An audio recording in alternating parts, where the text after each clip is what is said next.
Pessoal, o Palácio do Planalto está fazendo uma ofensiva para tentar aprovar uma PEC, proposta de emenda à Constituição, que barra militares na política. E o governo tem pressa, porque a ideia é que a regra esteja valendo a tempo das eleições do ano que vem. Essa apuração é da Thaís Arbex. A gente tem também a Larissa Rodrigues, que estava bem atenta a esse assunto e já trazendo para a gente, semanas atrás, todo esse cenário. Deixa eu chamar a Basília Rodrigues e o Leandro para poder ouvir vocês sobre isso. Bom, se essa PEC existisse lá na campanha eleitoral passada, teria tirado de cena muita gente, né? Muitos militares que ficaram envolvidos com a política. A gente teve uma onda do militarizar politicamente. Você acha que vai adiante, de fato, Leandro? É um tema complicado que o PT está demorando muito, né, para fazer essa proposta de emenda à Constituição andar, porque lá atrás, lá ainda na campanha, era uma discussão que o Partido dos Trabalhadores fazia.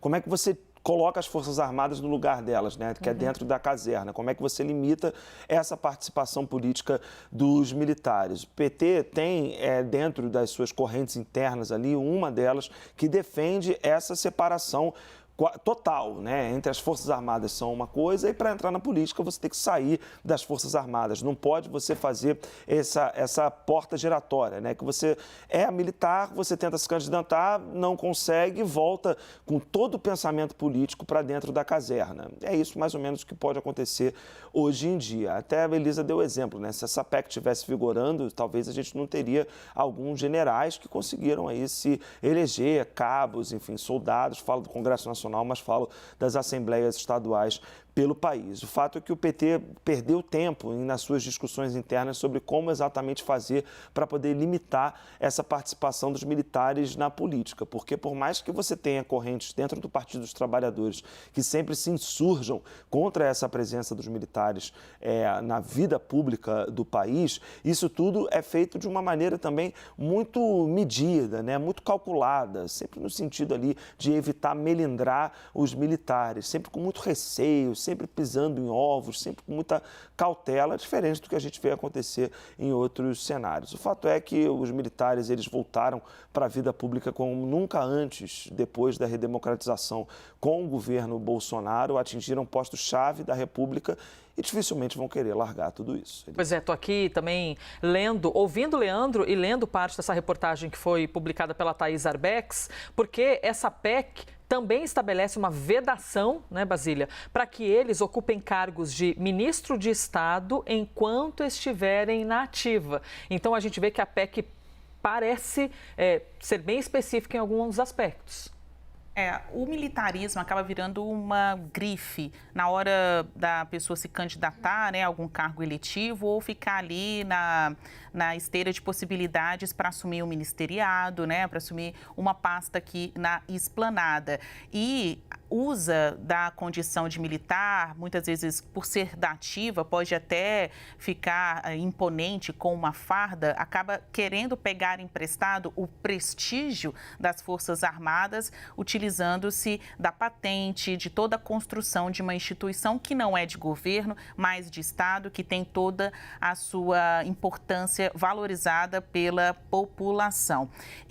Essa proposta do governo federal deve ser apresentada por um parlamentar ali da base aliada. A Thaís Arbex conta na reportagem que um dos mais cotados é o senador Otto Alencar, do PSD da Bahia, para que comece nascendo no Senado a aprovação dessa proposta. A avaliação aqui nos bastidores de Brasília é de que o caso de Mauro Cid, em que houve muita confusão entre público e privado, confusão entre o que é governo e o que é ser militar, acabou abrindo uma janela de oportunidades para que esta proposta entrasse na pauta.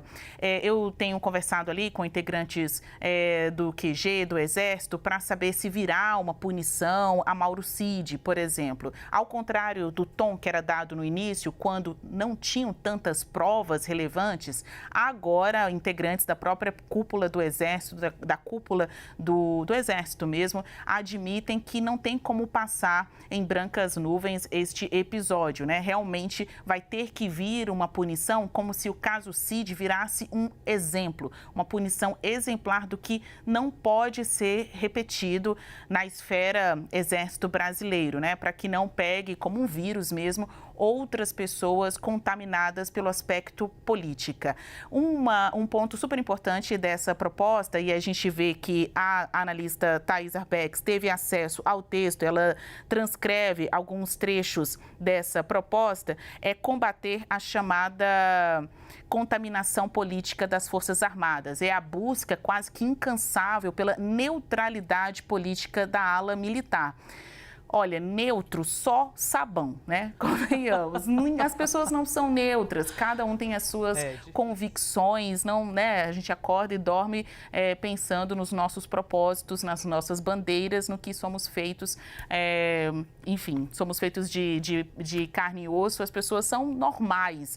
Mas quando está dentro da instituição, coloca a farda, faz um juramento ali em cima da Constituição Federal, não dá para um Brasil correr o risco, viver preocupado com a possibilidade de um golpe militar, a entrada de militares coniventes com manifestantes, a exemplo do 8 de janeiro. Então, isso aqui, essa proposta é para dar uma limpada mesmo na cara das Forças Armadas e evitar esta contaminação política, pelo menos tentar evitar a contaminação política. Uma vez aprovada, impede que militares da ativa possam se candidatar já agora em 2024 nas eleições municipais para prefeito, vereador. E também, como você bem pontuou, impediria a escolha de algum desses militares para ser ministro de governo, evitando casos do tipo Pazuello, o ex-ministro da Saúde, Eduardo Pazuello, que apesar de fardado, apesar de ser um militar da ativa,